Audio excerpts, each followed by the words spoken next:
within a high-rise company building. Yagami, an office worker, is redoing a training staff's work that the new guy Takahashi had messed up. It is basically overtime work for both of them, as the new guy is now apologizing for his mistake. Yagami tells him that he should stop talking and start moving his hands. Is the work, the new guy's phone starts ringing continuously, but he does not pick it up. Yagami tells him that his phone has been ringing for quite a while, so he should take it up. He smiles apologetically and says that it is his first anniversary with his girlfriend since they started dating. Yagami is surprised to learn that, and feels sorry for the junior, who has to stay back to finish work while he should be home celebrating. Even though the junior had made the mistakes, Yagami tells him that he should go back home. He reasons that there was nothing for a rookie like him to do anymore in the office, so he should head home and reflect on whatever mistakes he had made. After a few hours, Yagami is out of the office. Although it was supposed to be his free day, he had to work overtime, so he decided to just grab a drink and go home. Just when he exits the office, he hears Takahashi calling out to him from behind. Turning around, he asks him just what had happened for him to come to the office again. He can also see a girl following Takahashi, who speaks up and apologizes in his head for leaving all the work to Yagami. She hands him a dinner box set of salad, miso soup, egg, and mashed food. He's surprised, thanks them for the food, and says that he will eat it after returning home. They invite him to dinner, but he refuses, saying that he would like to go home and rest, and he would not want to disturb them either because it is an important day for them both. They then insist and tell him that they should at least drop him off at the station, and he finally agrees. On the way, Takahashi is talking about how Yagami always takes care of him, and his girlfriend smiles and tells me that Takahashi is always talking about him to her. As Yagami sees them talking, he wonders just what a good kid Takahashi is, and smiles. He does not want to interrupt their date any longer, so he looks for a different way to sleep out behind them. All of a sudden, he notices a little kid running in front of a fast track. Without a second thought, Yahello rushes in to push the kid out of the way.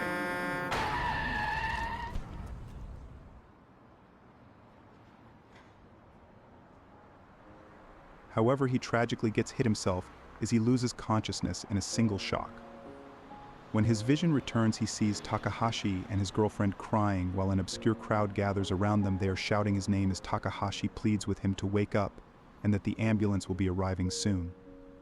He feels confused but asks whether the child he had jumped in to save was safe or not, when the cat has his girlfriend says with tears that the child only received minor scratches but was otherwise okay. Yagami is relieved and cannot hear them anymore. He feels that he is going to.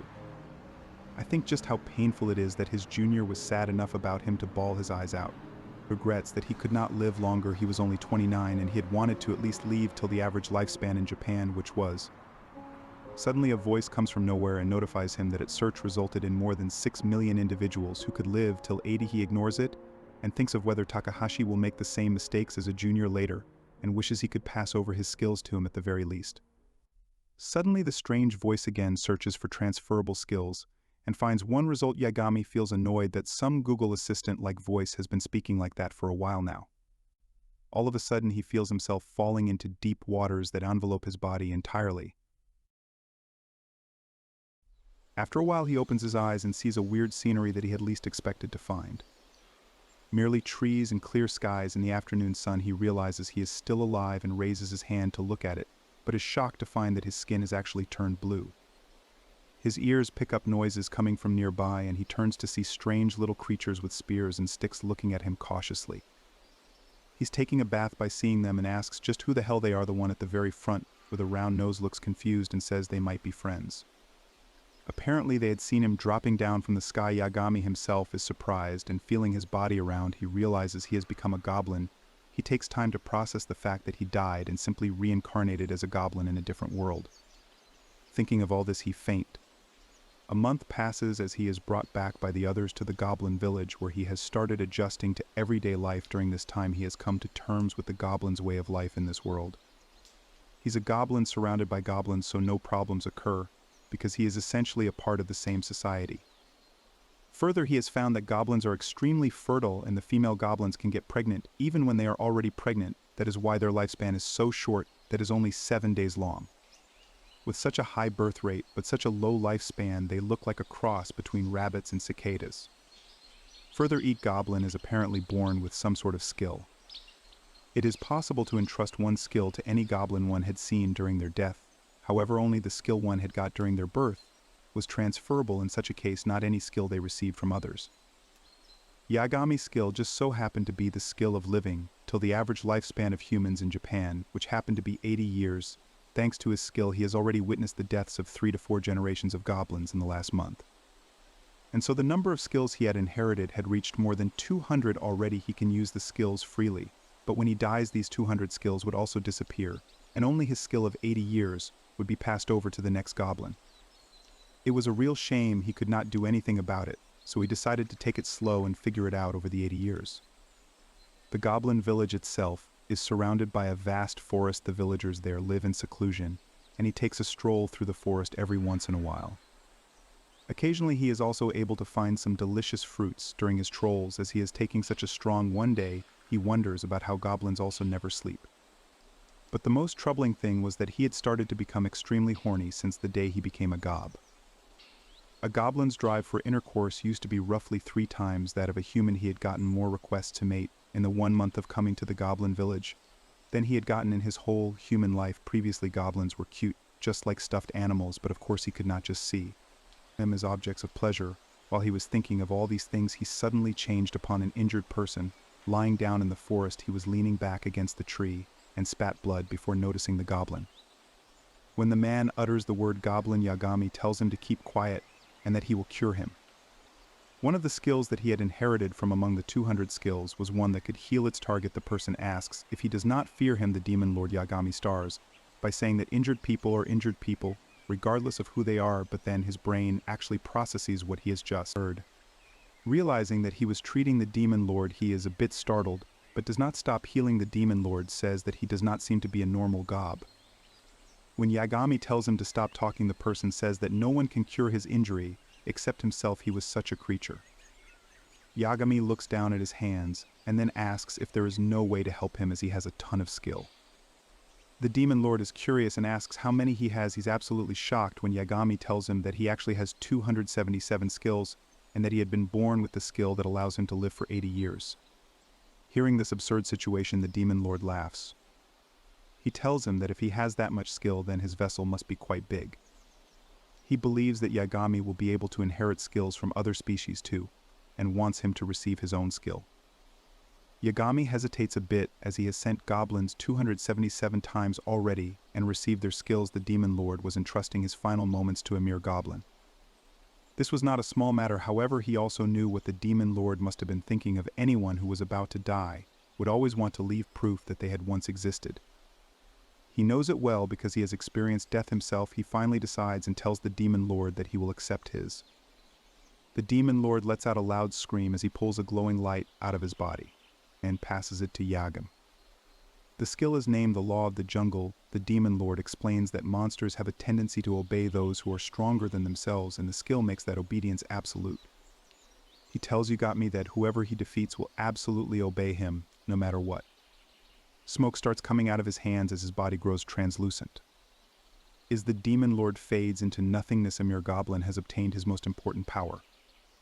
While the rest of the world was rejoicing in the death of the demon lord, with rampaged the land for centuries, they did not know that the threat of the demon lord had not actually disappeared. And a single goblin carried his. As Yagami makes his way back to the village after the odd encounter with the demon lord, he's greeted by the sight of a crowd of goblins gathered around in a place. A single goblin, with a long nose and a white hat, was kneeling on the ground with his head down. A girl from the crowd tells him that the goblin kneeling down has actually killed a human. There was a taboo amongst the goblins for killing humans, but the goblin tries to justify himself by saying that he was simply there in the forest when the human had just attacked him out of nowhere, so he had to act in self-defense. Suddenly another goblin comes rushing in and shouts that a bunch of 50 humans were on their way to the village. Hearing this, everyone started panicking, as goblins were not strong and did not have any strengths apart from their birth rate and their singular skills from birth. Yagami tells everyone that he will do something about it, so they should calm down. Saying so, he heads back into the forest. The other goblins wonder just what he could achieve against the humans as they watch his lone back disappear amongst the trees. A good distance away from the village, Yagami finds the humans, who are basically soldiers on horseback with proper armor and sword. A lady on horseback notices and orders everyone to attack without even giving him a chance to talk. Seeing that he cannot reason, first Yagami activate his iron body skill that makes his body as hard as iron. A sword that comes slashing at him immediately breaks into 2 pieces. Using another skill named Stone Blast, he summons countless stones that fly towards the enemy, knocking them down. With these tactics, he manages to defeat all the soldiers, except the lady who had ordered the rest of the soldiers to attack. Seeing all her troops defeated, she calls them incompetent. Just then Yagami walks up to her and says that he just wants to talk. She stares at him, wondering what an absurd situation. Had a reason. A goblin wanting to communicate with humans was not a common occurrence. She takes off her helmet, revealing a beautiful face with silky blonde hair. Yagami tells her that the goblins have wronged him, but they will not simply ask for forgiveness for such a thing, and she's also not justified in attacking their entire village for that. He asks if she had planned to simply annihilate all the goblins living there. She tells him that if a single goblin hurts them, then they simply wipe out the threat, which includes the entire village if necessary, and says that their village has judicial autonomy and bluffs that he is the Goblin Jude. He says he will ensure that the punishment for killing a human is 7 days in jail. The fallen soldiers try to argue and say that the suggestion is ridiculous. The lady commander says that it is not enough and only life imprisonment would sound reasonable. Luxury in the eyes, and tells her that a goblin's lifespan is only 7 days, and the goblin who had killed the human only had 2 days left to live, so it would basically be life imprisonment for him. He tells her that the 7-day imprisonment would be the penalty for killing a human for the goblins, and he can allow co-monitoring to ensure that the sentence is carried out. The soldiers all turned chaotic and shout, asking the commander not to listen to the goblin's words. Yagami sighs and activates the law of the jungle that he had gained from the demon lord. With the absolute obedience gained from the skill, the soldiers all kneel down in a single breath, shouting that they now swear loyalty to the master goblin and shall serve him. The lady commander is surprised at what her troops are doing and turns to the goblin with an amazing smile. She laughs and says that she will acknowledge his laws in the forest, but outside of their laws would apply. After all that, she asks him if he has a name. Yagami is conflicted, as he does not want to use his Japanese name, which might sound weird in this world, so he says that he is named Akira. The lady commander smiles at the name and introduces herself as Karen, the security inspector. Looking back, she tells the rest of the soldiers to assist the injured and withdraw. With the disaster averted, Akira returns to the village where everyone greets him with tears in their eyes, calling him their hero who negotiated with the humans.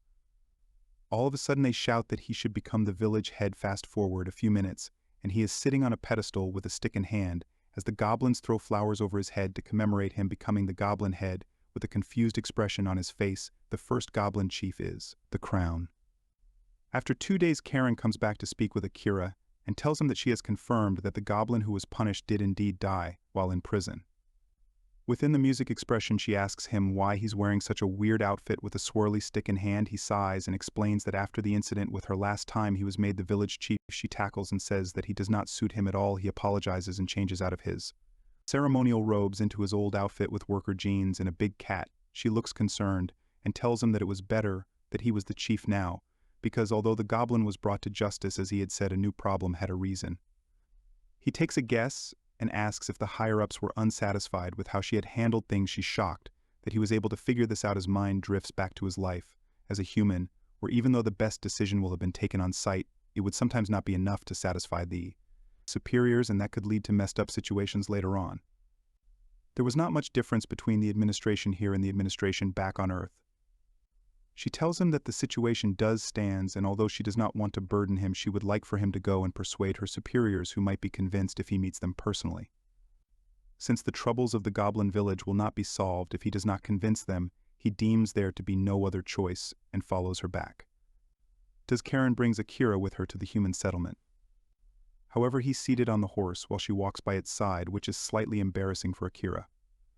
However, she says there is no way around it, is this way the humans would not attack him, as there were people in this city who would be scared by the mere mention of a monster. Hearing this, he understands that him riding a horse and entering the city could be interpreted as either being welcomed as a guest or brought in as a captive for the safety of the citizens and his own. It would indeed be the best choice. However, looking around the crowds on the street, he does not see any scared eyes, but mostly ones that look happy. Karen explains that there was a time when the goblins were raised as pets because they were cute, but it was abandoned because they had such short lifespans. Finally, Karen and Akira reach a large iron gate leading to a huge mansion. He looks at the mansion and is amazed by the architecture and the glamour inside. Feeling nervous, he asks Karen if he can use the toilet. Karen tells one of the maids to kindly guide him to one of the nearby toilets. She shows him to the toilet, which is just unnecessarily huge and decorated with precious things that make the room look way too grand to be a toilet. Feeling even more weird in this environment, he takes a long time to pee. After finally relieving himself, he walks out looking around Through a window, he can see an old man on the top of a tree branch pruning the branches. Curious, Akira walks over to the tree and asks the old man if he tends to the garden daily. The man looks down a bit surprised that there is a goblin there. He asks if he has been captured. Akira says that he is here out of his own free will. The old man frowns and asks if he is going to attack the town. Now that he's here, to which Akira replies in negative and says that he is there to just talk. The gardener is confused, so Akira explains that he was here to take responsibility for the goblin who had killed a human not long ago. The gardener asks if he is the murderer. Akira shakes his head as he states that he is the one who has been placed in charge, so he is the one who must apologize. The old man asks if it is because his village will be destroyed if he does not apologize. He says that although that was one of the reasons, it was not the only one. Humans and goblins both make mistakes, however it is fine as long as they learn from them and don't repeat them. That is why he was here. In order to take the chance to learn from the mistake, the old man falls into deep thought on hearing these words. After a while, he smiles and asks if Akira has just come from the toilet. He mentions that he indeed did, but complains that it has zero practicality and is needlessly spacious, so he even had trouble finishing his business. The old man laughs out loud as he says that he agrees and that whoever designed it must have been Akira panics on hearing his loud voice as he warns him not to badmouth so loudly, otherwise someone might hear. Just then Karen comes running from one of the corridors surrounding the garden to report to the court that she had brought the goblin in question. She notices the goblin and the gardener together and stops in her tracks. Akira asked her why she was calling the gardener's account. She's frightened at his words and tells him to watch his mouth as the person in front of him is the owner of the mansion, the uncle of the Emperor, Count or Leon. During the secretary is shocked, but instead of feeling scared, he instead points his finger at him and complains to the old man that he had tricked him. Count Orleans laughs out loud and says that gardening was simply his hobby, and thanks to Akira he had been able to hear something interesting, saying that they should put an end to the matter. He dismisses Karen and tells Akira to follow him. The Count seems to have taken a liking to Akira. After their encounter at the garden, Count Orlean brought Akira over to the Heron Bar, where quite a few well-endowed ladies, who found him cute, were now surrounding him. As Akira asks what the Count really wants to do, he replies that his friends call him Simone and that he really likes the goblin. He starts talking about how a man has to be charming, and that there is no marriage to being a man who is not charming. He explains that he has decided to live his life to its fullest by meeting thousands of women and understanding them. According to him, one who has not done this is just a young man who does not understand anything. Akira is amused and asks how Simone thinks one can understand men in that case. Simon says that his way to understand man was to gamble or even have a competition. This is because a man shows his true self when gambling. However, that is just Simone's opinion, so he asks Akira how he would attempt to understand man. He contemplates for a moment and says that he will look at their failures. It was okay to fail, but it was not so to repeat the same mistake again and again. There were men who could and others who could not. A Count finds his point of view quite interesting. Seeing that the ladies around them had grown quiet, he laughs and says they should not make the conversation boring around beauties. Simone tells Akira to enjoy himself since he must be nearing the end of his lifetime. Akira tells him that it is fine because he has the skill that can allow him to live up to 80 years. The Count is amazed and shocked upon hearing the goblin. Just when Akira is about to think whether he has said something wrong, Simone rushes in to grab his hand with excitement as he declares him a dear friend. A goblin like Akira would be able to meet not 300 nor 3,000, but even 30,000 women in his lifetime. With a bit of insistence from Simone, they both spend the night at the bar in the arms of beautiful women. Soon morning comes and they leave the old smog about their performance last night. Justin to hear a scream and turn around in time to see a rogue horse pulling a coat at full speed with no signs of stopping. In the way of the coach a few meters away is a child who is playing with a toy and has not noticed the horse heading towards him at full speed. Akira rashes in without wasting a second as he is reminded of the way he had died in his previous life while saving a child. However, this time things are different as he has his skills. With a swift motion, he places his hands on the ground, erecting a stone wall between him and the horse. The stone wall startles the horse, stopping it in its tracks. Looking back at the kid, Akira asks if he is all right. The young child looks at him in complete adoration, and all is he.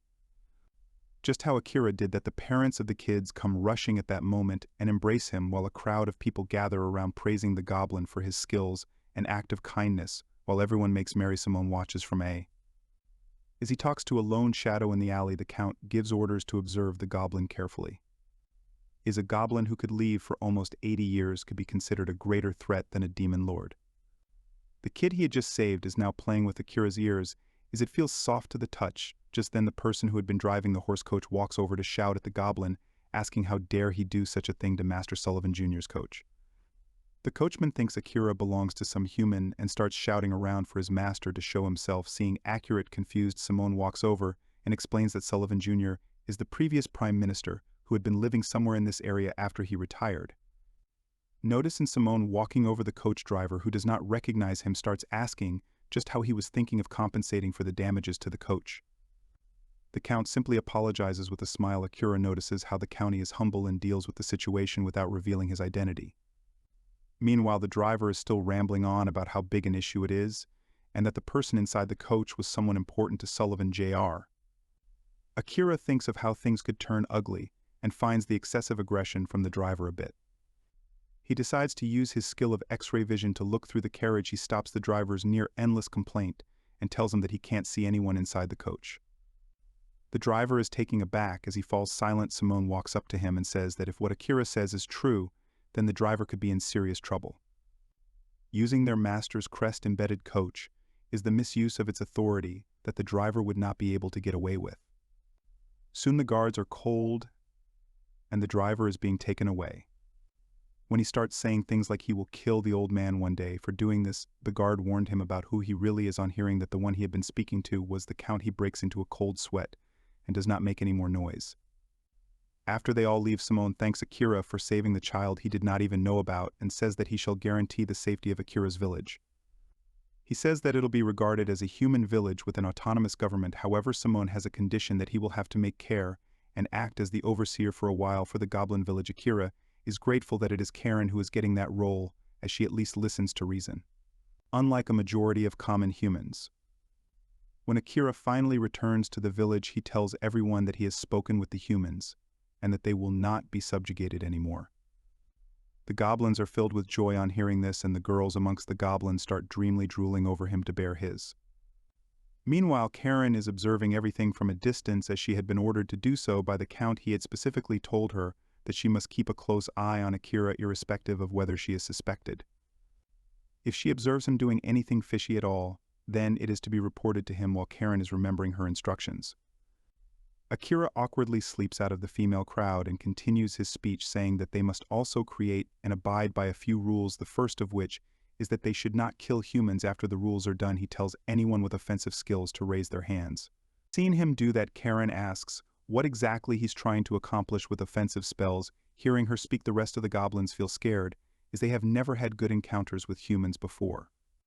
Akira tries to calm them down and tells them that Karen is their ally, and they do not have to be scared. Karen introduces herself as the inspector with an intimidating aura and says that as long as they do not transgress the laws, she will not cause them any harm. This makes the goblins find her even more scary. Looking at their adorable and cute faces, she's unable to keep up her strong and intimidating attitude. Going up to one of them, she is gentler in her introductions while she passed his head and says that she will be here as their chief's escort, and their allies, the goblins, are drawn to her kindness, and some of them even think she smells very good, thus ending the awkwardness. Akira smiles, seeing the mood lifted, and tells everyone that he is thinking of putting up a car as in there. It is better if they organize it properly so that it will be harder to go on a rampage for anyone. Karen wonders if it will really be effective considering their short lifespan. Akira understands that and says that he has an idea, selecting a goblin out of the crowd. He calls him over and declares that he will be naming the goblin Hanzo from that day, seeing everyone's confused expressions. He explains that when Hanzo dies, he will be passing on not only his skill but also his name to the next generation. That way his next generation will be named Hanzo, and the one after that will be handled the third, and so on. When someone with an offensive skill is born, they will join Hansel's team. Everyone understands and old goblins unanimously agree. He then tells everyone with appraisals and accounting skills to raise their hands. Only 3 of the goblins have such skills, leading him to think that it might actually be a really rare skill. He decides to name one of them as Kinokuniya. The first Karen seems to realize what he is doing, and asked if the system is to facilitate interaction with humans. He agrees, and says that humans who want to trade can go to Kinokuniya, and goblins that have committed a crime will be handled by the judge. To Amano King. Even if the previous goblin is no more, the goblins who inherit both their name and skill will feel that Posted is a system that aligns well with the goblin's short lifespan. Does Karen watches Akira curiously as he sorts the goblins into groups. 2 weeks have passed since Shakira gave the different squads their names. One day Akira is roaming the forest when Hanzo the Third comes and calls him over, saying that he has something to show him. Where Hanzo leads him, there is a human lying tied up leaning against a tree. Hansel says that he is a human who trespassed into their forest. An attack team, upon meeting unexpectedly so handsome, captured him, but did not kill him. Akira is glad to see that the succeeding generations were taken over the posts wonderfully. He takes a look at the best of human, who seems like he will take a month long to recover. Acuter then orders Hanzo to take him to Karen, but notices that he is acting fidgety, so he asks him the reason.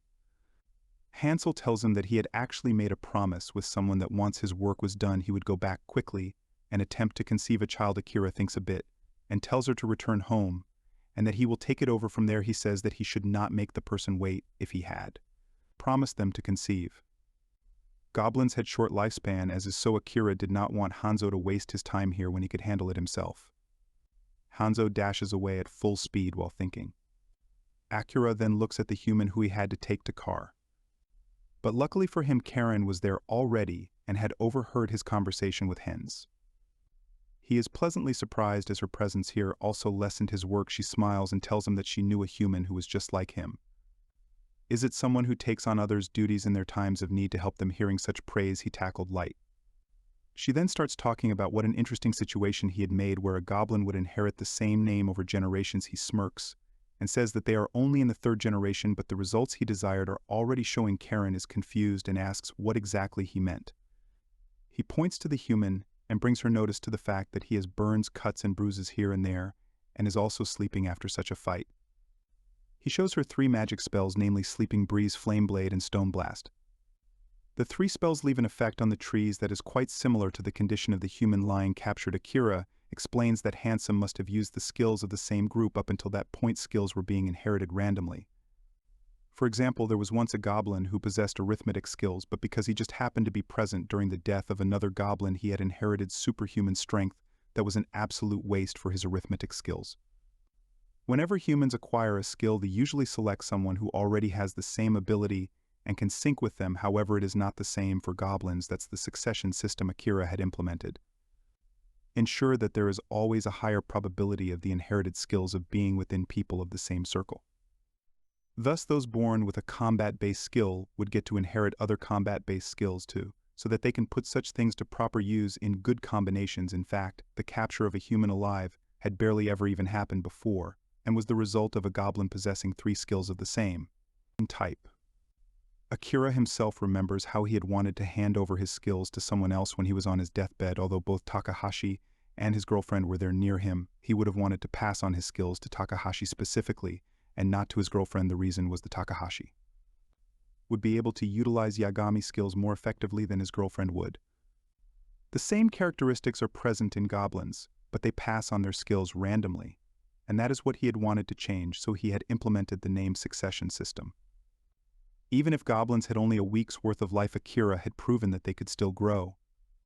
As Karen listened more and more, she grows more amazed. However, at the end of his explanation, she says that if he does so, then the humans would have to acknowledge the goblins as a threat. And some would definitely attempt to annihilate them. Akira assures that as long as he is there, the goblins will never act hostile towards humans, and at most there will only be minor incidents. At best, Karen smiles on hearing this and tells him to live as long as he can. Meanwhile, a little girl who did and barefooted is being chased across the forest by humans. She doesn't skill search and looks for any owners of the unique skill law of the jungle.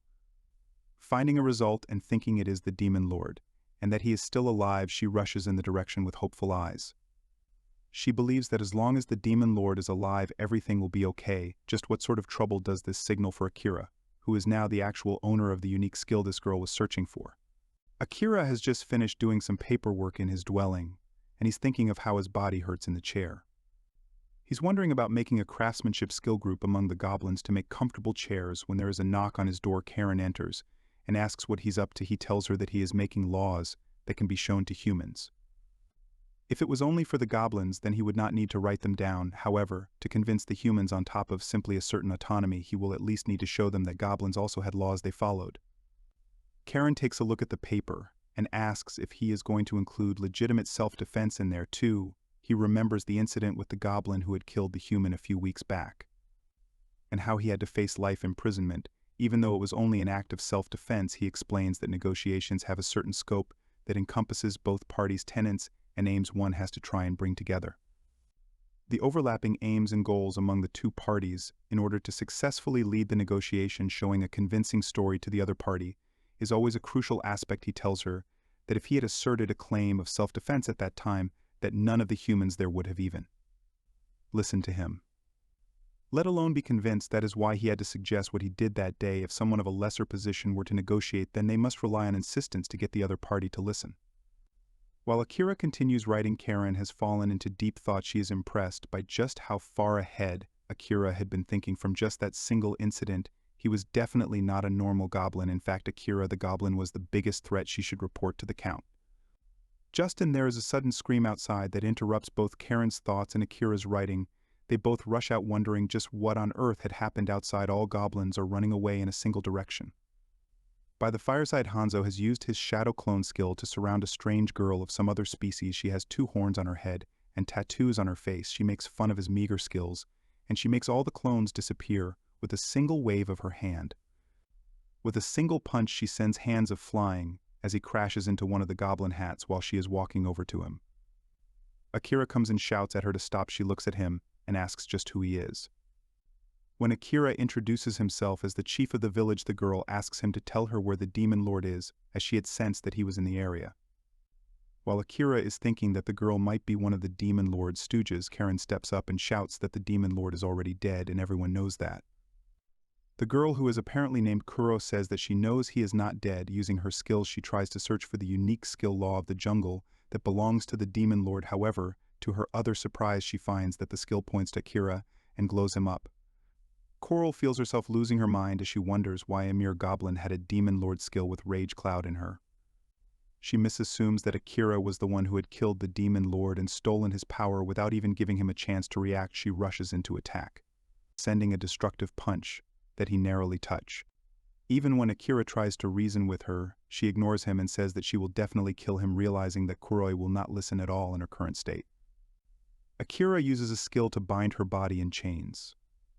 However, she's able to break free immediately as her power surprises even Akira. Seeing him rushing at him again, he uses the counter skill that returns the opponent's attack to the opponent with a single punch, whose entire force gets returned to her. Guru loses her balance. Akira takes his chance to bind her properly and changed so that she cannot move. She shouts and screams a team to unbind her in rage, but Akira tells her to listen to him before he lets her go. Saying that she's still not ready to listen his eyes and sits down in front of her, he asks if she thinks the demon lord is a fool who can be defeated and have his skills stolen by a mirror goblin. Kuro immediately shouts that the demon lord is nothing like that, and he is a cool, kind, and strong person.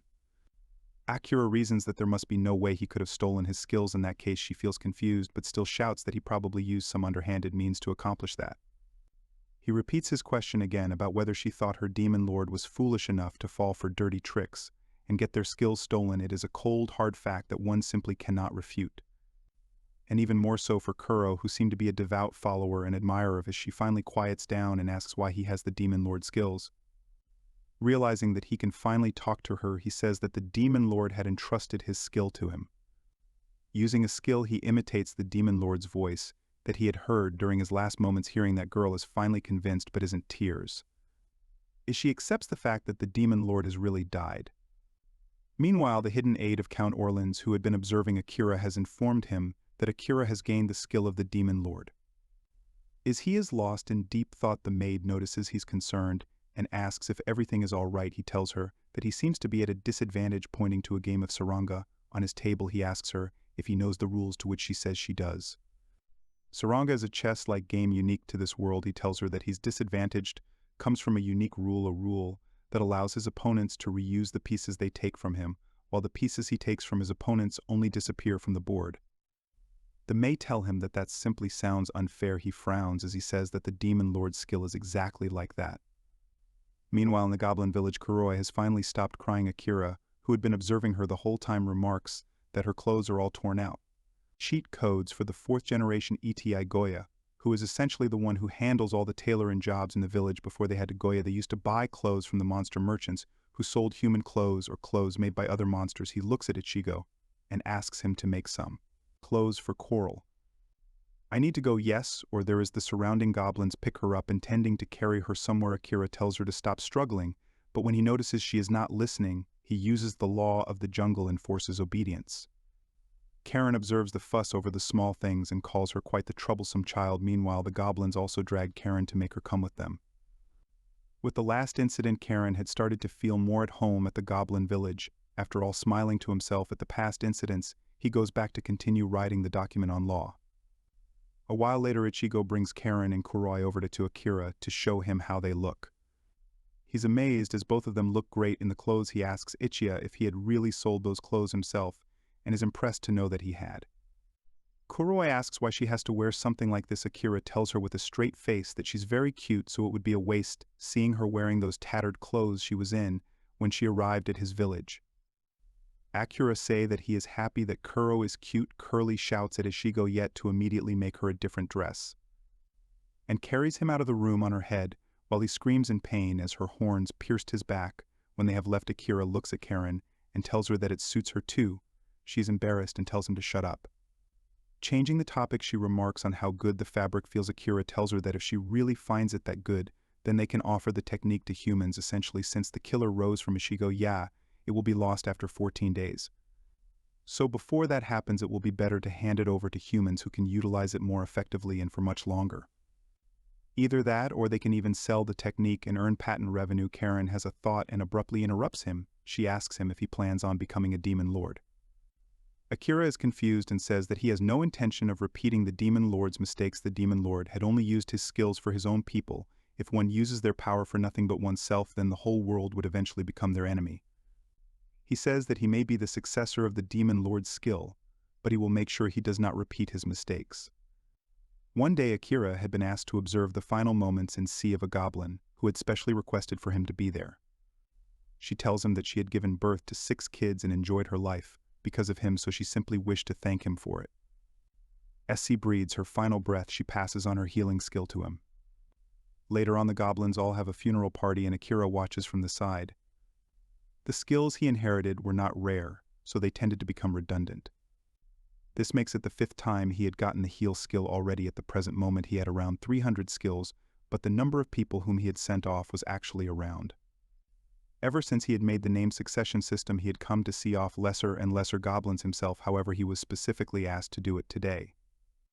As he looks at the bonfire, he contemplates how it would be better if the other goblins see each other off and inherit their skills instead of him, who has collected enough. Since they only have a lifespan of 7 days, it has become a system where one does not necessarily have to worry about redundancy. Justin Kuro comes over to sit next to him. He notices her nervousness and finds her behavior akin to a new employee who would be curious about the assessment of their first job. Such employees were usually not sure how well they did, so they feel anxious about their job assessment. That's to cheer her up. He tells Corona the dress looks good on her. It is cute and suits her well. She blushes and says that such flattery will not work on her and will not make her happy. Ignoring the small talk, she asks how many days of his lifespan are left. He tells her that he has a skill that allows him to live up to 80 years, so there is still a lot of time. She is surprised to hear that and finally believes in the fact that goblins possess many skills. She asked him if that was also the reason he had a lot of skills. He nods his head as he affirms that it is due to the short life cycle of the goblins that he was able to earn such a large number of skills.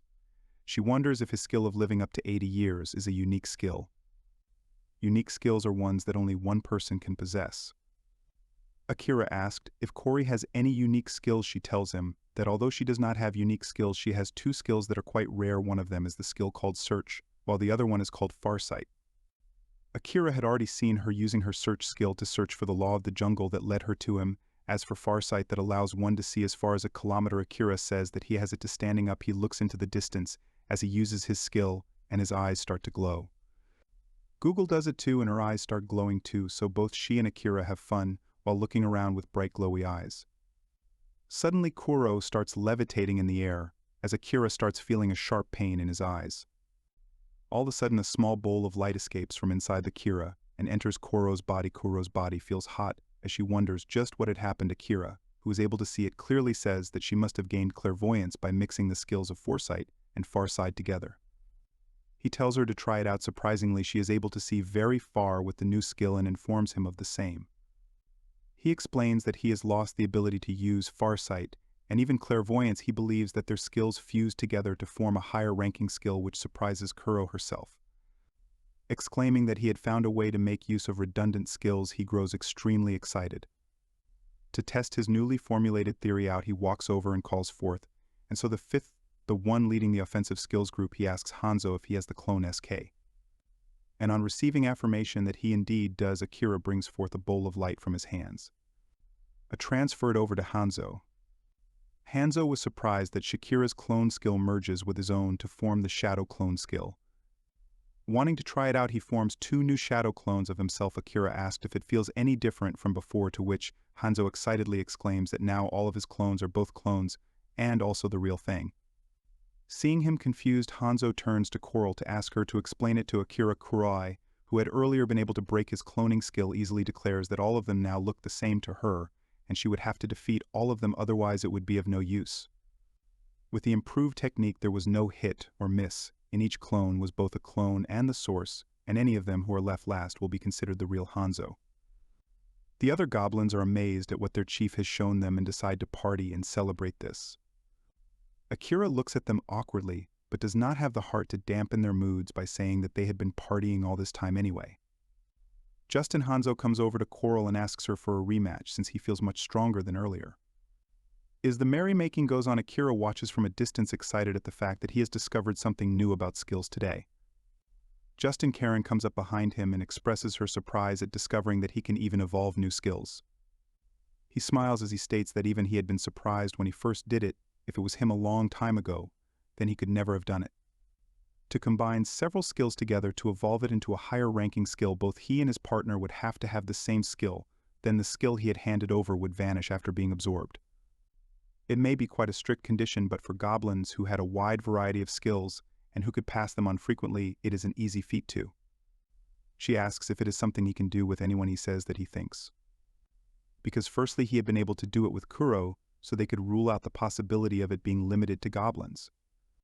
But Karen reasons that it might be possible that it is with monsters only, and he agrees. However, he falls into deep thought as he tries to connect the current event to his wishes right before his reincarnation.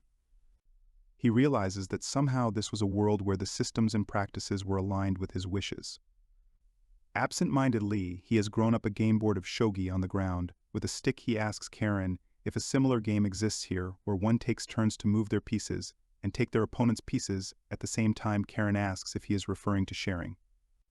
A game where pieces are divided into black and white, but you cannot use the pieces you took from your opponent. Akira wonders if it is a game similar to chess. However, even if it is a similar game, chess pieces are divided by player colors, while for shogi the characters change depending on the group. A piece belongs to shogi has the exact same pieces on both sides that can be taken over by either side, with the king being an exception. Akira thinks that it might be the same thing for skills. If you were reincarnated into a world he wished for, he would probably be living by those rules. He shakes himself out of his strength and tells Karen that if he can fuse with other races, then it would be for the best, since monopolizing this would make the goblins a threat to other monsters. As we get to Goya's skill, if he can transfer his by evolving them, then he thinks it would be better to share it depending on the recipient, including humans. Suddenly, Karen notices that it has gotten a bit noisy and they both head over to have a look. At the edge of the village, Hanzo is standing in front of a group of 4 humans. The human in the lead declares that if those past-like goblins keep squirming around, then he will exterminate them all. Akira rushes over and inquires about the situation from a goblin who is standing a small distance away from the humans. She tells him that humans had suddenly attacked them and Hanzo was protecting them. Guru had suggested that she can just kill them instead. But Hanzo had just told her to stay put and watch on. Akira understands the situation and walks over to Hanzo, shouting out loud. He tells the human fighting Hanzo to stop so he can talk it out. Hanzo immediately stops and returns to an attentive stance. But the human just smirks and kicks hands so hard. Search ends up crashing into a nearby tree. Akira is shocked to see this and asks Hanzo if he is all right. Handsome weakly replies that he is fine and not to worry. Akira angrily looks at the humans and asks them what they are doing. The one leading them replies that he did nothing much other than attack a monster. Akira reasons that Hanzo had already stopped attacking, so there should have been no reason to kick him. The human looks down on him and asks if that is really a problem. Trying to control his anger, Akira takes deep breaths and asks why they were there. They point to Coral and say that they were chasing after her. When asked why they were chasing her, he just replies that he does not really need a reason to subjugate a demon who injured humans. After all, she was one of the survivors of the Demon Lord's army anyway. Akira once again asks him firmly if she has actually done anything to cause harm to the humans. The man replies that she definitely must have, and if they hand her over, then he can overlook the goblins. Kuro is absolutely enraged upon hearing the absurd words that the human is saying, but Akira holds her back. He tells the humans that the village has been granted autonomy by the Count and asks if they know about it.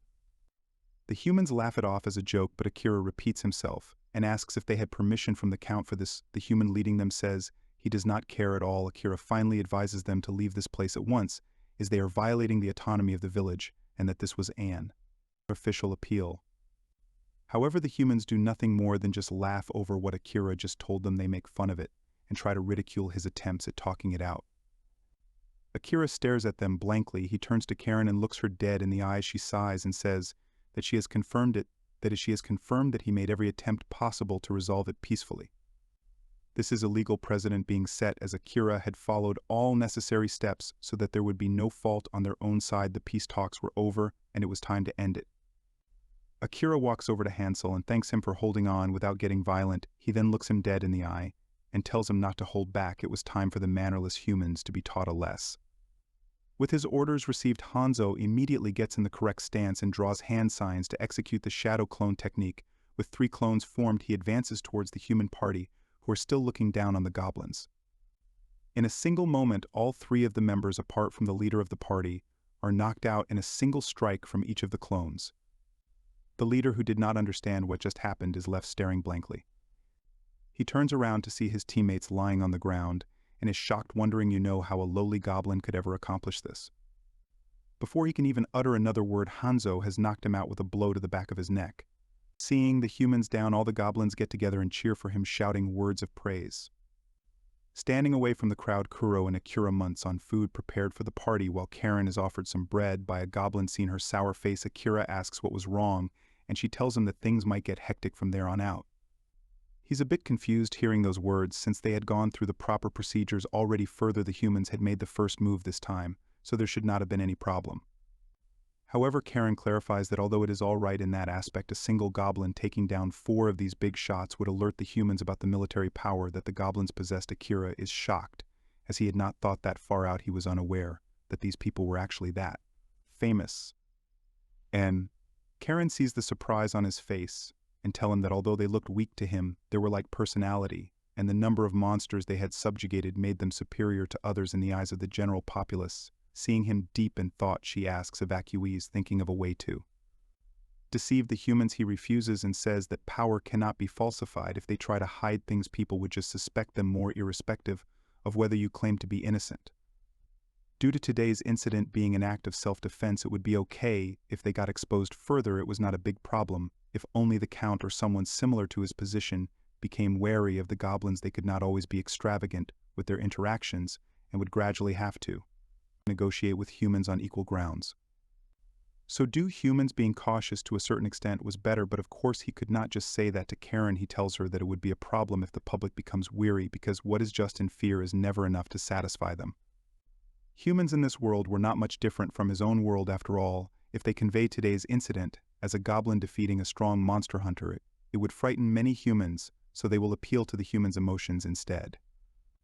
On the streets of the town ruled by the Count, and never before seen sight is occurring a possession of goblins. Google is wearing a dress that makes her look like a Princess. Hanzo, who is the one sitting in front of her driving the horse and leading the line, is wearing an outfit that makes him look akin to a knight in shining armor, who is carrying his lady through the streets. Following behind them is a goblin driving a horse carriage. The carriage walls are mere metal bars forming a cage inside, which is the party of humans who are trying to attack the goblins earlier. The humans looking at this strange sight are both impressed at their gallantry and charm, and also curious as to who the girl looking like a princess is. Apparently Akira had prepared this parade through the streets the previous night. He had told Echigoya to make 2 sets of clothes, a cool and brave-looking one for Hanzo, and a cute and delicate one for Kuro. Hearing that Tequila would like to see her in it, Kuro was all up for the idea. Back at the parade, some humans saw the horns on the girl and doubted whether she was even one of the goblins. Just Dance someone threw a stone towards them, shouting at his fellow humans. Do not be fooled by the monster who might be thinking of using the 4 captured people to terrorize them. Before Chloro can glare and say something, Akira signals to her from the crowd to remain quiet. It was crucial to the performance. The next storm comes flying directly at Kuro, but Hanzo catches it mid-air. Seeing that it is a stone, glares at the human. Meanwhile, to make the situation perfectly add up, Kuro even shows tears in her eyes, saying weakly that she was scared. This innocent show of cuteness and weakness melts the hearts of every human on the street, and they start berating the guy who had thrown the stone. Karen, who had been watching the entire thing with Akira from a distance, is amazed at how well he had managed to sway public opinion for his benefit. Akira explains that it was merely something that all humans could empathize with, a story of a knight protecting his princess, in which Hazel played the most important part in fighting to protect Crow. Meanwhile, Count Simone has received an order from his superiors to report the goblin's threat level in light of the recent incidents. A goblin with the demon lord's skill and long life was surely not the safest thing for those who were wary of any threat to their positions and power. With the side, the Count decides that he will have to give his answer soon. Akira has entered Count Simone's residence with Carol, who is now admiring the beauty of the grand castle inside. The other goblins had left after handing over the 4 human prisoners. Do the guards at the front of the Collins Gate? Kuro asks if it's the castle of the human king, but Akira tells her it is the castle of a count, not a king, who is still a person worthy of respect. Just Dance Simone comes out and greets Akira, welcoming him with a smile. The cow tells him that he has heard everything, and that Akira did nothing wrong. Akira is glad and informs him that he has sent the others back, some of whom had to conceive and others whose days were very.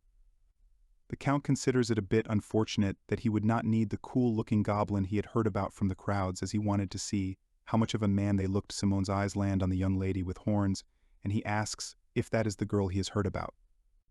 The adventurers had been after her, so it was not something Akira could specifically hide. He assures the Count that she will not harm humans, and he believes him. Setting aside earlier conversation, Simone whispers to Akira what he wants to do that day, hinting at nightly activities. Since the Count was a person who insisted on leaving his life to the fullest, he seemed to take particular interest in matters of lust. While Akira is happy to have been invited again, he does not think it to be appropriate to take Kuro there with him. Suddenly, Kuroe notices many birds in the sky with name tags on their legs.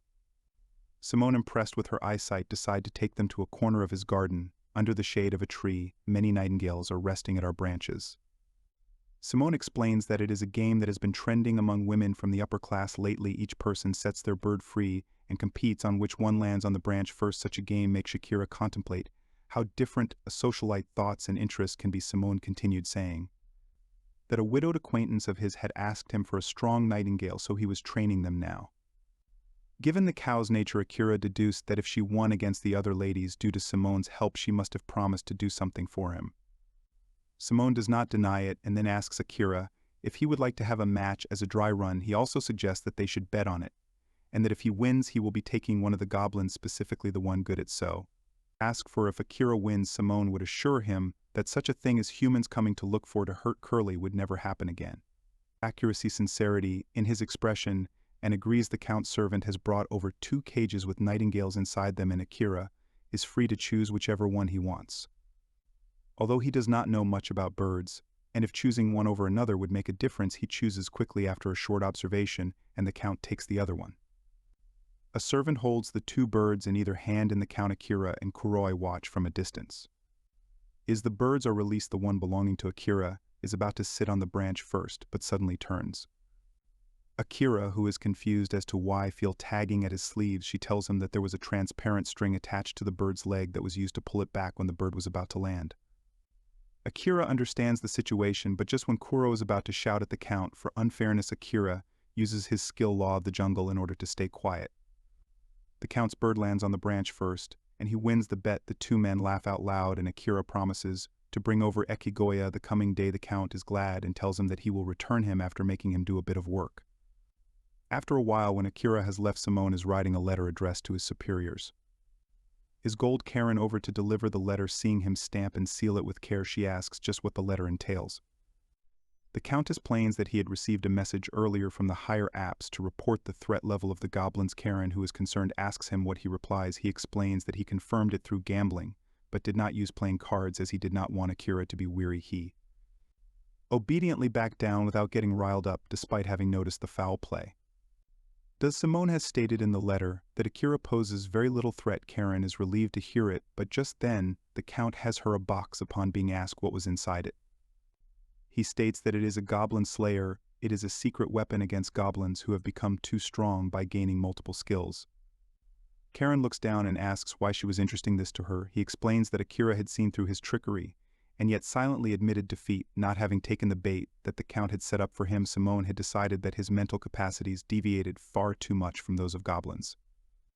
Thus he was giving her a white dagger known as the Goblin Slayer, only to be used in case of emergencies. A Goblin Slayer was, as the name implied, a weapon solely for the purpose of killing goblins. Among the various races that live above the surface, humans are part of the weaker category, but in order to compensate for that weakness, humans also possess huge amounts of wheat. Thus they had invented numerous countermeasures against the stronger races. A set of slayer weapons for different races was one of them. By infusing magic into these weapons, it can produce lethal effects on its target race. Even a slight grace or heat from this dagger can result in an instant death for the opponent, and so according to history there were 3 types of slaves made. The Dragon Slayer, the Demon Slayer, and the Goblin Slayer. Goblins might have a short lifespan, but they had the potential to inflict harm on tenth of thousands of people. A few days later, Akira was at the border of the village again, facing another human who wanted to enter the territory of the goblins to kill them. While Akira was warning him to leave the village right away, the person clad in armor from head to toe was not ready to listen to reason, and told the lonely goblin to stop trying to imitate humans. Akira looked over at Karen, who was looking over the exchange from a distance. She nodded her head on, hearing that the human was set in his ways. The human rashes forward, saying that he will punish Akira then and there before he does something wrong to humans. However, he misses, and Akira uses his newly learned skill called Black Play. It was a skill that had been fused in his blaze with that of another goblin. When that goblin had passed away, he had inherited the skill back again, apparently even 8. Then, what would be passed on to the next generation would be the new version, that is the enhanced version of the skill. With the Black Please, Akira does not aim directly for the human, but sends the flame around him, cornering him from all directions. He sends 3 flames in his direction from different sides, leaving him no space to dodge. Akira had always wanted to try and act cool at least once, so he made a terrifying face and stated that the humans should burn to ashes to the very last drop of blood. However, he was just kidding and had held himself back in order to ensure that he would not be damned. Akira had always been a Tony Buick heart, who had always admired things like black or blue flames from his middle school years. However, just then the human gets back up. Seeing the look in his eyes, Akira understands that if he lets him go like that, then he will just keep coming back, as he was strongly influenced by his justice. At the moment, he must be basking in his narcissism, thinking that the whole world would understand and praise his actions one day. That's to ensure that the human does not repeat his hostile behavior again. Akira uses the law of the jungle to command him. He orders the human to never again preemptively attack goblins from that moment. The human obediently agrees under the effect of the law of the jungle. The reason why Akira added the word preemptively and did not make it absolute was because it would not be fair in case he had to engage in self-defense against the goblin. However, Karen at the moment was standing shocked and terrified by the look on his face when he had used the black flame and after those ominous words. Despite it having been a playful act on his part, it was not like she was aware of it. She thinks she must be hallucinating it and seeing things because she had the Goblin Slayer with her, and it must be affecting her thoughts. However, it was still a fact that a man who would have died for the justice he believed in easily changed his mind without a second thought as a result of Akira's. Karen had seen this power before, and if the Goblin Slayer was not enough to defeat him, she feared her own spirit would be rewritten. At this moment, Akira notices the pale look on Karen's face and asks if anything is wrong. She avoids the questions and asks hesitantly if he has become more powerful again. Akira realizes she must be asking about the Black Blade skill and explains that he had inherited it from the goblin he had sent off yesterday. It was a few skill which he only recently found out he could inherit.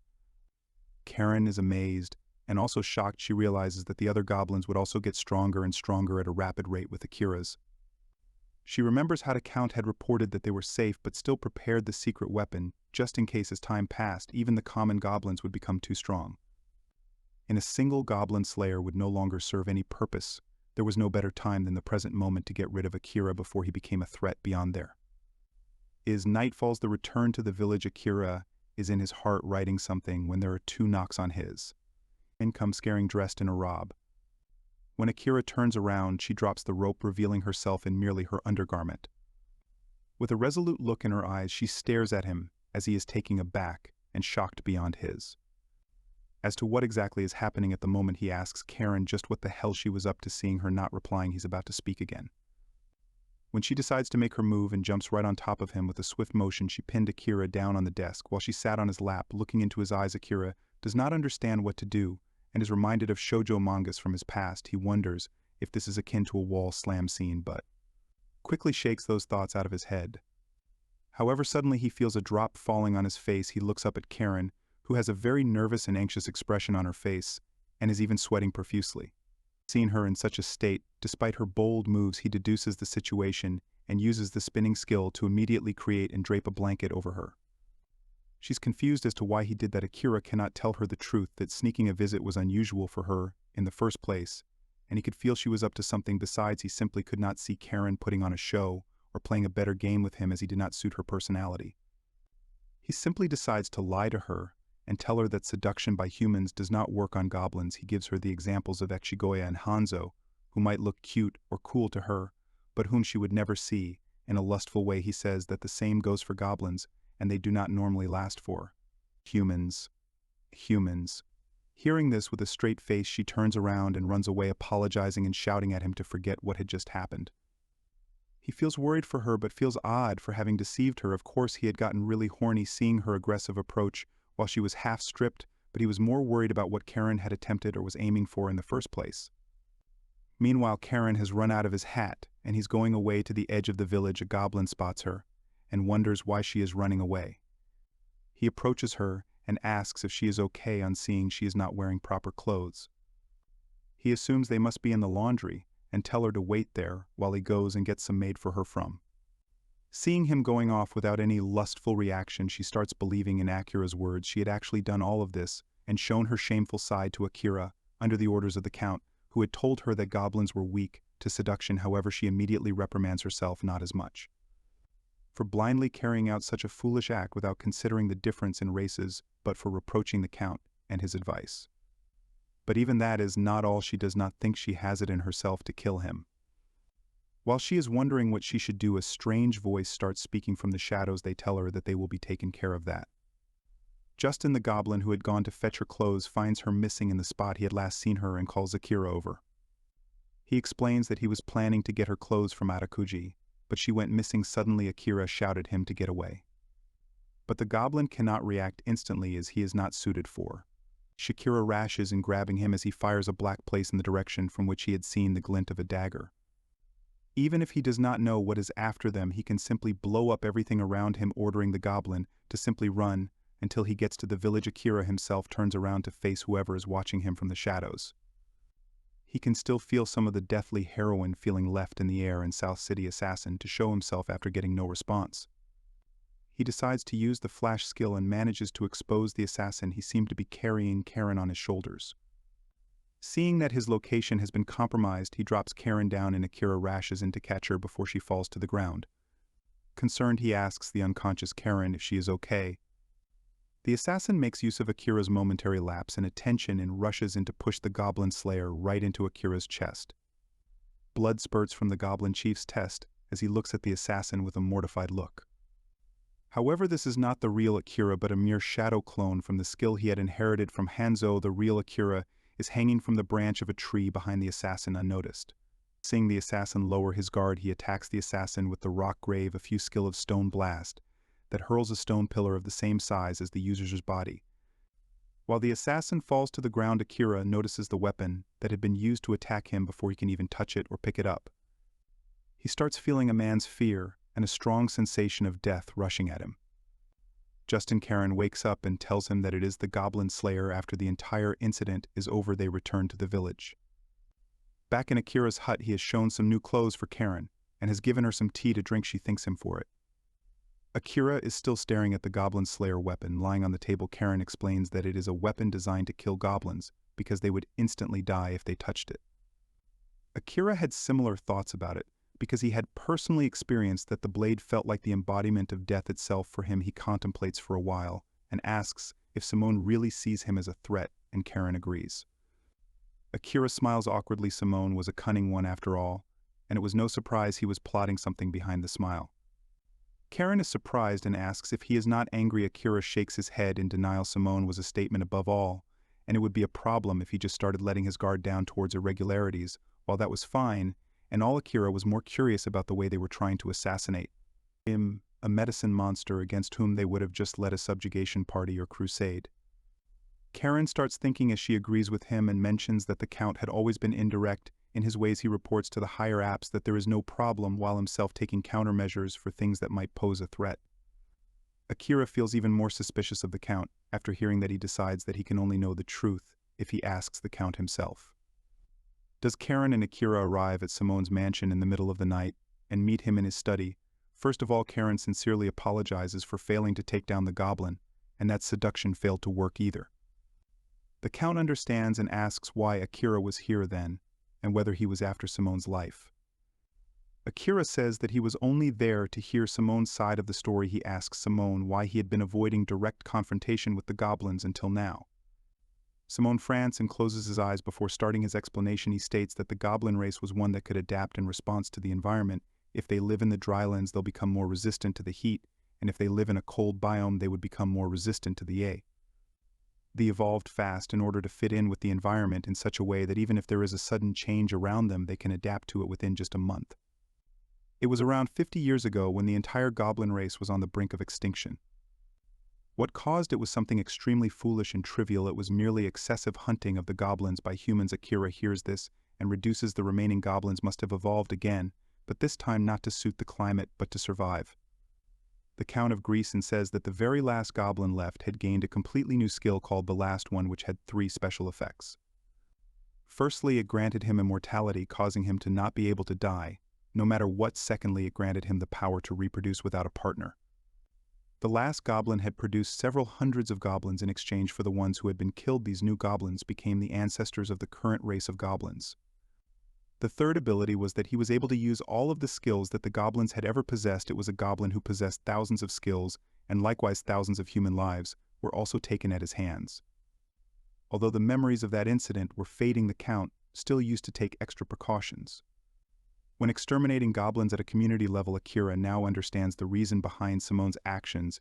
If he had laid his hands on the village first to take Akira down, then he would have no idea how Akira would have evolved. A normal goblin would have been fine, but if it was a special one like Akira, who already had a lifespan of 80 years and so many skills, it was only natural to be cautious. The Count remember how Akira had told him he judges people based on their failures and how they overcome them. He tells Akira that while it is important to not repeat the same mistakes, one must also account for the possibility of creating a different kind. Akira merely replies with a yes, and the Count is curious as to the cause behind his carefree at. Akira explains that Simone has the wrong idea about Akira's thoughts. What lies ahead of mistakes is not a dead end, but a straight path towards success. As long as one is aware of one's mistakes and continues moving on, they are bound to achieve success one day. Hearing his ever so optimistic yet logical reasoning, the Count laughs out loud and says that Akira is indeed right. He never imagined the day would come when a goblin would lecture him about human logic and be impressed, while Akira starts feeling shy due to the PR. Simone stands up and asks what they should do with the current situation. Akira simply raises his hand and says that he just needs to make sure that his values surpasses the threat he is perceived to be. Honestly speaking, the Count had sent an assassin to kill Akira because he had thought that Akira was scary. The Count of Greece but adds that he had not pursued the matter beyond that, only because he could personally trust Akira. Karen is surprised and asks why he can trust him so easily when he has mentioned several times that Akira is fish. Obviously, it is not like the Count could just up and say that it was because he found Akira to be a very appealing man for the ladies, so they both just tell her that it is a secret between men. With an awkward laugh, the Count continues that while he could trust Akira, the nobles and other aristocrats would not be kind enough to do the same. Akira thinks something's through and asks the Count if influential people seek immortality. Do we see replies in the affirmative? Obviously, influential people from around the world always seek the same thing irrespective of the world he is, and however the Count does not understand why he was inquiring about that and asks if he was planning to create a scam by spreading misinformation that one can become immortal. Akira simply denies it with a smile. He does not plan on repeating the same dirty mistakes that others before him had often committed as a result of wishful thinking arising from their crowded minds. The reason why influential people sought immortality was to reach all the way to the summit of everything, and if his assumptions were in fact, then his idea would be worth a try. To demonstrate his abilities, he takes a nightingale out of its cage. After offering a sincere word of apology, he pierces the bird's heart with an ice need. Seeing him do something so cruel, Karen shouts out to him. In confusion, however, before needing to explain it to them, Akira casts the skill Great Heal on the bird. Great Heal is a skill that arose from combining two heal skills. The nightingale recovers in an instant and starts flying around the room. Seeing the surprised expressions on everyone's faces, he explains that his skill Great Heal could heal anyone, regardless of their injuries, as long as they are not dead. Simone finds it fascinating, as a normal healing skill would not have the capabilities to cure a stabbed bird. Just dance. The nightingale poops on Akira's head as revenge for having been stabbed in the heart. Karen sympathizes with him, but says he is just facing the consequences of his own actions. Seeing the comedic scene unfold in front of his eyes, the Count burst out in laughter. He says that his skill is truly of great value. Akira says that if they become close allies, he can become their indispensable lifeline, because one can never know when and where they might get injured. Simone is delighted with how well planned out it sounded. No matter how much rock as a goblin causes, the damage would never reach all the way to the royals and higher apps. If he can heal anything, his value really would surpass that of a threat. Seeing all the benefits of the situation, he says that he will support this plan of Akira's and will try to do something about it with his higher-ups. Akira thanks him and comes closer to whisper something to him. He says he will dispatch a goblin with the heal skill whenever the Count needs it. The heal skill is just a normal skill, so the Count is confused as to why he would need it frequently. That is when Akira explains that a goblin's heal skill can also restore vigor in the lower half. Hearing this, the Count is beyond happy and expresses his heartfelt delight. After Akira, Simon apologizes to Karen and says he did not intend to cause harm to her while carrying out his plan. She says it is fine, and that she only got injured due to her own ineptitude. Instead, she was more interested in if the Count was really planning to go along with Akira's plan. He smiles and says that Akira is like a human, having goblin's powers, a lifespan of 80 years, and the skill of the demon Lord Eye. Yet while it is true that what one fears is a threat, the Count cannot help but feel that it would be fine to put his trust in Akira. Several days later, Akira is invited over by Simone, and on meeting him, he asks how the last discussed matter was going. The Count says that although his reputation was favorable enough for him to be allowed to demonstrate his skills somewhere, once there was a small problem that had come up. Just as someone else enters the garden and interrupts their conversation, saying that he will be taking over the talks from there on. Akira turns around to see a young man who appeared to be in his early 20s walking towards them. The man asks Akira if he is the goblin he had heard so much about, and on receiving affirmation shakes his hands with other Joe. Akira, who is still confused as to what is happening, asks Simone who the person is. The Count introduces him as the third Prince Albert South Windsor, although shocked to learn his true identity. Akira realizes that he does have the aristocratic air about him and is old sparkly. However, what sharks Akira is the Count revealing that the third prince is the one who had driven the demon lord to his demise. He thinks of how the prince is quite the hot shot and asks just how the prince accomplished that. The prince tells him that his skill is called She Cheated and Hockey. From the name, Akira reasons that it must be something along the lines of voiding his past 7 mistakes. He thinks that the prince must have voided the demon lord's most terrifying skill called the Law of the Jungle. The prince sees the goblin deep in thought and says that Akira is much more of a cunning man than he had thought to be, since he seemed to have deduced the details of his skills from merely the name. Before Akira can say anything, the prince whispers the word rewind, and all of a sudden time is reversed back to when Akira first heard of the princess exploit from the Count. However, this time when Akira asks him how he managed to beat the demon lord, the prince smiles and says that it is a trade secret. Akira can understand his wish to not reveal the secret. After all, it would be foolish to reveal how he defeated the demon lord's skill to the one who had inherited it. Yet Akira asked if he had managed to corner the demon lord. The prince is confused and says that he indeed had. Akira reasons that in that case he must have an ability that nullifies the law of the jungle, because if it was him he would definitely want something that cancels it. Sing the Goblin did use it correctly twice in a row. Even if it was unknowingly, the prince is both impressed and shocked. He says that Akira is awfully cunning, and this would make explaining things easier too. Seeing him confused at the prince states that since he was the one who had cornered the demon lord, he had been told to come and see the person who inherited the demon lord's skill, after all, despite his granduncle having a discerning eye. He would sometimes get convinced by odd reasoning. Akira awkwardly smiles at his reason for visiting. Sunday shift locations and decide to have tea in one of the visitor rooms while having. The way the prince has them makes it look extremely elegant to Akira. To break the ice, he asks Simone if he is Albert's granduncle. The prince answers that his father is the king's uncle, thus making the prince Simone's grandson. In a way, Simone says that he had been looking after Albert since he was a child and could assure that he was a man of character, but that was his exact flaw. For a prince, he was utterly devoted to his fiancée, and that is what put him at odds with his granduncle. For Simone, who attributed a man's experience and capability to the number of women he has had experience with, his grandson would amount to be one of the more inexperienced among men in his eyes. However, this type of thinking was exactly what Simone also found untrustworthy about his granduncle. The prince says that was why he thought he should see the goblin himself once in advance. He continues and asks if Akira is planning to give the humans great healing without any compensation. Akira refuses. He states that he was thinking of discussing it together before deciding and was wondering if he should make it free or ask for an extravagant amount for the services. The prince states that it would be much better to ask for extravagant compensation. Instead, if a demon like Akira does not ask for anything in return for the miraculous service he would be offering, then people would start getting more wary of him. In order for Akira to elevate his status enough that his life would not be in danger, he did not mind offering free treatment to the higher-ups, but Albert had said the higher-ups would be more wary of him. Going by the blackjack strategy would be the best. The prince further states that giving the healing services free of cost to the villagers should be fine, but whenever he gives it to higher-ups, he should always take compensation for it. Akira agrees, and the meeting and discussion soon come to a conclusion with Akira taking his leave. The prince is deep in thought, looking out the window after the goblin has left. The count asks how he felt meeting the goblin, and if it was the same way he felt with the demon lord. The prince sighs and says that even he is probably no match for him.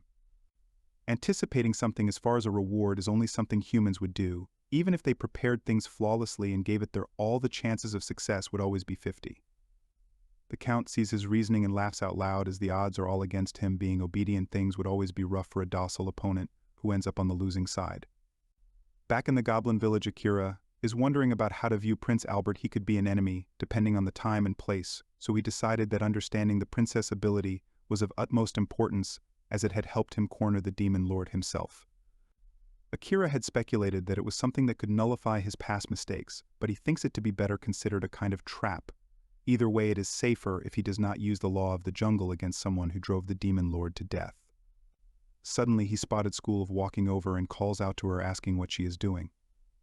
She tells him that she had sensed a nostalgic presence, so she had decided to come over and check. Akira looks around but does not find anyone nearby. He takes his chance to ask Hori something he had been meaning to ask for a while, drawing a portrait of Prince Albert on the pole. With a stick, he asks girl if she has ever seen the person before. Koro does not recognize him, thus relieving Akira of one of his worries. He had been stressed over the fact that Kuro might hold a grudge over whoever had driven the demon lord to death, and this might hinder his relationship with Albert, but since Coral did not seem to recognize him, everything should be fine. Further, if the trick behind Albert's ability and skill is what he thought it to be, it would explain why Koro does not recognize him. Justin Kuro turns around all of a sudden and rashes in a direction, saying that she was sure there was someone there. Finding a bunch of humans trying to capture 3 people, she rushes in head first and punches one of them. The others are alerted by the appearance of the demon and try to fight back. Once she gets busy trying to fend off the other humans, the first one she had punched has gotten back up near the 3 captured people. However, before he can pull any foul tricks, Akira is behind him in an instant and tells him to drop the act. The human angrily shouts that he's just a lonely goblin and prepares to swing his sword. Akira simply uses black on him as the flames erupt into a huge tornado.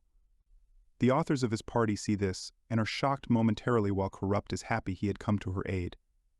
One of the humans feels scared and asks if he is the one they call the Goblin Lord. Akira is a bit weirded out by the name but decides to ignore it as he thinks it might be useful. He asks them why they were taking these 3 people as hostages and if they had any justification for their act. One of the humans in the front of the party starts shouting as he takes a step forward, but before he can attempt anything at all, Akira has placed shadow clones behind each of them ready with black plays in their hands. With this, he threatens them not to move and tells them straight away if they have a just reason behind this act. The party, now at a loss for what to do, decides to turn tail and flee, watching them disappear among the trees. Kuro thanks Akira for the help and says he looked really cool, especially when he looked like he was about to burn them to ashes. Akira sighs and says he would not have actually killed them off. Instead, he wonders why these people had been attacked and were being taken hostage. Guru looks sad as she declares that they had been attacked because they were her allies. Taking off the hoods from over their heads, she reveals 3 girls with pointy ears that signify they were elves. A rainy day. Can you know Mia? The 3 girls who were being captured were her allies. Is the killer head guess that would make them subordinates of the Demon Lord I. The elves had been brought over to the Goblin village to recover but had still not regained consciousness. Seeing the weakened states of the 3 elves, Korra wonders if they'll really be all right. Akira assures her that he has cured most of their wounds with great heal, but they are terribly enfeebled, especially Mia and Irene. Sinclair, even more worried, he takes her outside overlooking the Goblin village. He shouts out and calls for Mesa Moon. A young goblin with a handkerchief on her head comes running. The 4th was the leader of the cooking group, who possessed cooking skills. The name came from the warlord's best gourmet military commander, that Masamune Sendai. Miso, Zanda, mochi, frozen tofu, that maki, and salsa kamaboko were some of the dishes associated with him up to date. Setting aside these thoughts, Akira asks Masamune to cook food for 2 patients. She confidently exclaims that she will go in immediately, prepare highly nutritious and easy to swallow food. Curry goes over and says that she will also help. Seeing her so concerned, Akira deduces that they must be very important allies to her. Once Maimoon and Corey have left, he turns to head back into the hat when he notices Dai can come walking to him. He's surprised and asked if it was really all right for her to be walking around like that, and leads her back into the hat. Sitting on the bed, she bows and thanks him gratefully for saving their lives. She introduces herself as Dyke, the middle sister. Out of the 3, Akira introduces himself, and I greet him with respect and courtesy. She reasons that if Korra was following and obeying him, then it must mean that Akira was following in the footsteps of the Demon Lord. He mentions that it is true he had inherited the Demon Lord's skill, but that aside, he asks them why they were in such a weakened state, and if the journey to the Goblin village was really that harsh. Akira thinks it must have been similar to Kuro's situation, where she had been in tatters due to the continuous human assaults on her way here. However, much to his surprise, Dyke says no and explains that her sisters were in that state due to the disappearance of the Demon Lord. Seeing the confused expression on Akira, she bows her head to the ground and begs him to order Irene and Yunomi to live.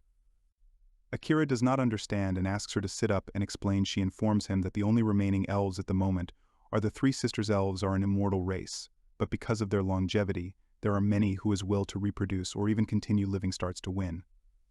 In order to keep living, food is necessary, but Mia had lost interest in life to the point that they had stopped eating. Akira is absolutely shocked to hear that they do not even care if their bodies die from starvation. Karen testifies and says that she had heard a lot about this illness of the elves, where they become detached from life after living for a long time, and thus ignore basic life necessities. The Demon Lord could not stand by and watch them 3 perish, as they were the last of their kind. To Desi ordered Irene and Mia to live. Akira now understands that the Demon Lord had used the law of the jungle to make them obey and live. That's if you ordered the 2 elves to leave using that skill, then they would start eating their meals and living again. Akira asks Dyke if aside from her 2 sisters she herself was doing fine. Dyke says that she is not ill and had been trying to give them food up till then, but she was almost nearing her limits too. The sisters look so pale that Akira could not feel even an ounce of vitality from them, and even looking at them was painful. Desi agrees to save her sisters and wonders how exactly he should use the law of the jungle. He asks Dyke to wake them up for him and support them too. He then does something least expected. He uses a rock grave to shoot 2 huge rocks at. Dyke feels scared beyond her wits at what she's seen. However, her fears are alleviated when she sees the dust clear and notices that there is not a single new scratch on her sisters.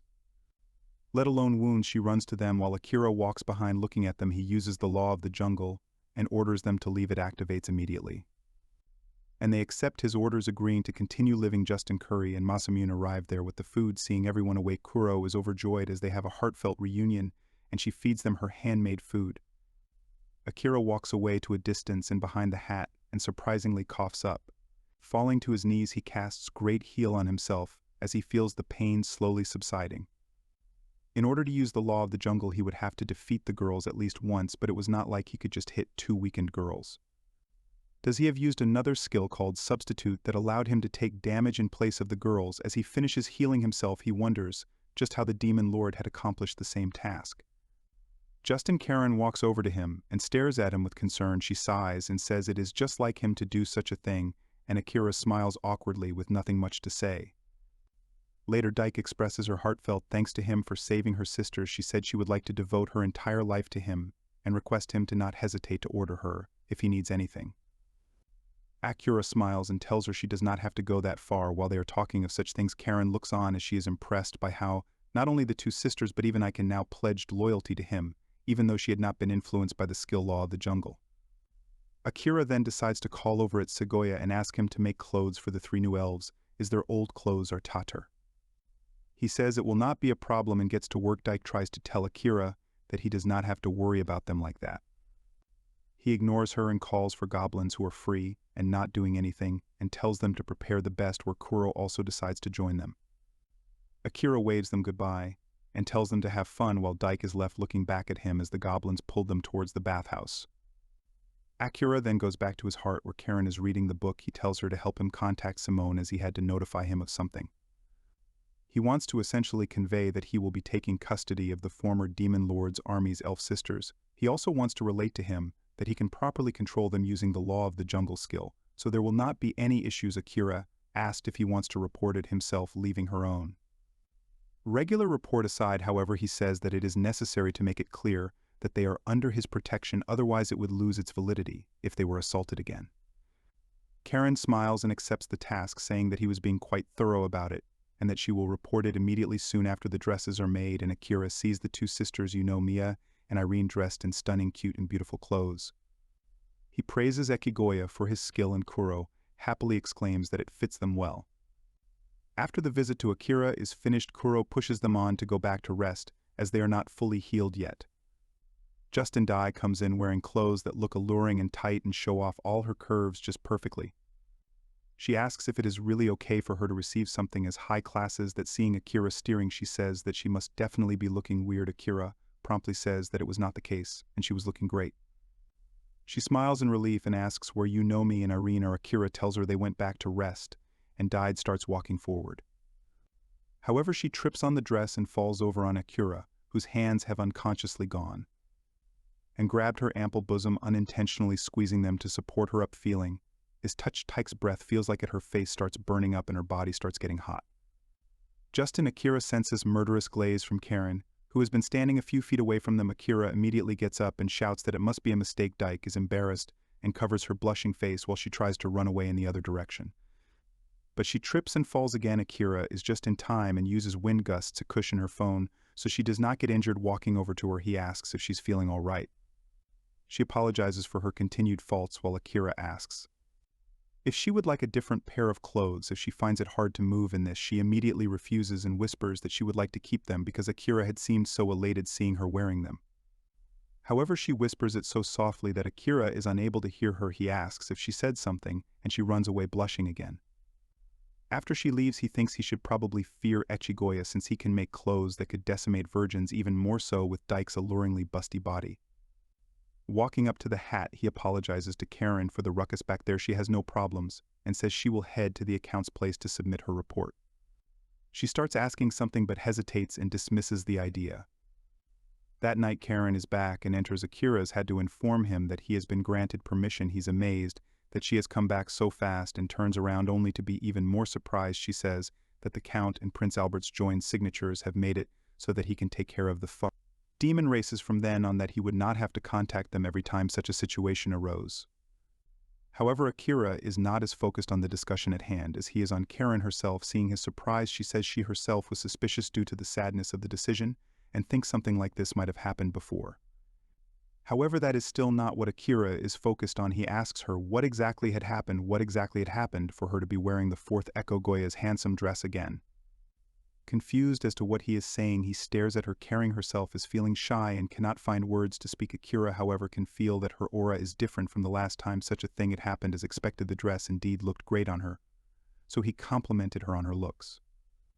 Akira knew from his old costumes that it was common courtesy to compliment girls once you notice that they have dressed up further. While he did not know the reason behind it, Karen did dress up on her own accord this time compared to the last time when she had been following the Count's orders. This was something she was doing willfully.